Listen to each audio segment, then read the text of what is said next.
Alhamdulillah, wassalatu wassalamu ala rasulillah. Kita lanjutkan thariqul usulnya. Kemudian beliau mengambil fawaid dari kitab Risalah Ziarah Kubur. Hanya 2 faidah saja. Yang pertama, yakfil mu'min an ya'lam annama amarallahu bih fahuwa madli maslahatin mahdha aw ghalibah. Ya, cukuplah seorang mukmin meyakini bahwa apa yang Allah perintahkan itu bisa jadi maslahat yang murni atau maslahatnya lebih besar. Wa manaha anhu fahuwa li mafsadatin mahdhah aw ghalibah. Dan apa yang Allah larang itu adalah mafsadah yang murni atau lebih besar mafsadahnya. Wa ma amarahum illa bima yuslihuhum wa la nahahum illa amma yadhurruhum. Allah tidak memerintahkan kecuali kepada perkara yang sifatnya maslahat, dan Allah tidaklah melarang kecuali yang sifatnya itu mudarat. Ya, artinya bahwa perintah-perintah Allah itu tidak lepas dari 2 keadaan.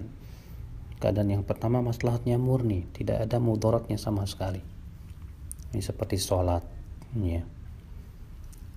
Ada lagi yang maslahatnya lebih besar daripada mudaratnya. Ada mudaratnya tapi maslahatnya jauh lebih besar.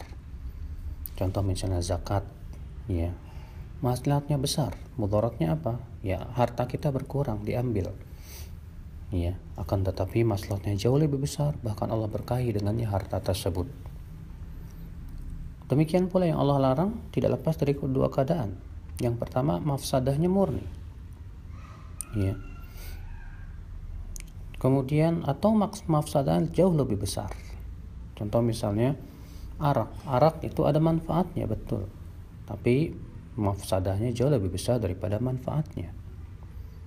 Ya, demikian pula mencuri itu adalah jauh lebih besar maslahatnya, mafsadahnya, kerusakannya, daripada maslahat dia mengambil uang tersebut. Justru itu malah merusak, ya, dan menghancurkan perekonomian bangsa, menghancurkan akhlak dan moral. Maka ini menunjukkan semua perintah Allah pasti maslahat, dan semua larangan Allah pasti mudarat. Ya. Oleh karena itulah Islam itu berkutat pada 2 perkara, mendatangkan maslahat atau menolak mudarat.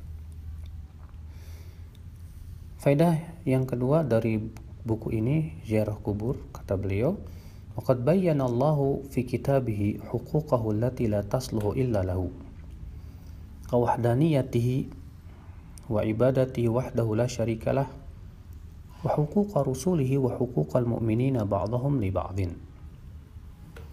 Allah Subhanahu wa ta'ala di dalam Al-Qur'an telah menjelaskan hak-hak yang suatu kemaslahatan tidak akan lurus kecuali dengan hak-hak tersebut. Contoh misalnya mengesahkan Allah dalam ibadah. Ini hak Allah, ya, yang sangat besar.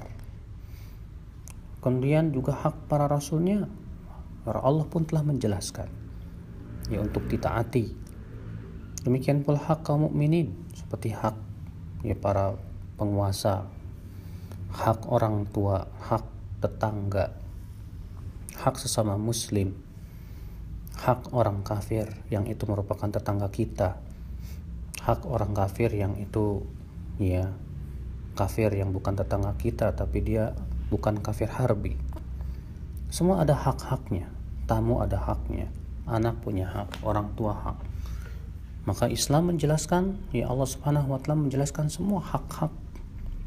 Makanya Rasulullah sabda, fa'ati kulladzi haqqin haqqah. Berikanlah semua hak itu pada porsinya masing-masing. Tidak boleh kita, ya, hanya fokus kepada satu hak tanpa memperhatikan hak yang lain. Ya, ketika seseorang misalnya fokus ibadah saja, sementara anak dan istrinya tidak dipedulikan, ini sebuah kesalahan. Atau dia hanya sebatas memikirkan hak anak istri tapi hak Allah dilupakan, ini pun juga sebuah kesalahan.